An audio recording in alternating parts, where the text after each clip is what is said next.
Hey, hey, hey! Okay, so today is a Sunday, Mother's Day actually, but since Friday pa jud kay nag-crave na jud ko og steak. So after work na nag-rest, nag-sleep, and then pagmata nako kay nilahon sa din mi sa akong partner diri sa Acacia Steakhouse. We've tried a couple of steakhouses diri sa Cebu, but so far ang Acacia jud ang nakapasar sa akong standards. Char. Bitaw ang ilang recipe, the way sila mo cook sa medium rare kay kanang ganahan jud kay mi sa akong partner. And also the price compared sa ubang steakhouses pod nga among na-try, affordable ra pod siya. So pasok ra kaayo siya sa amuang lifestyle. Ang kanisa siya nga branch sa Acacia kay kapila namin nagbalik-balik diri.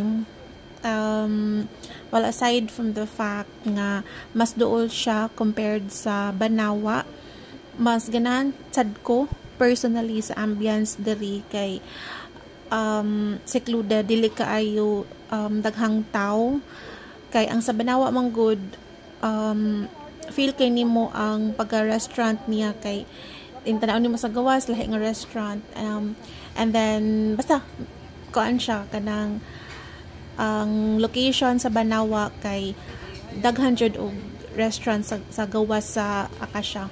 Mo ni among favorite nga appetizer ang bruschetta. Ganahan kay mi sa ilahang pagkatimpla, and then di sa jud to kamahayan every time nga mo ari mi kay mo order jud mi ato. And then first time sad mi nag-order sa kaning ilahang gambas. Apparently na-shock mi kay nganong naiitom kay naday ata sa squid. And then mausad ni ang amo ang black pepper steak. Mao ni amo ang per me jud orderon diri sa Acacia every time mo visit me. And it was cooked medium rare kay mao sa jud amo ang preferred way of cooking sa steak. And mausad ni akong favorite nga dessert.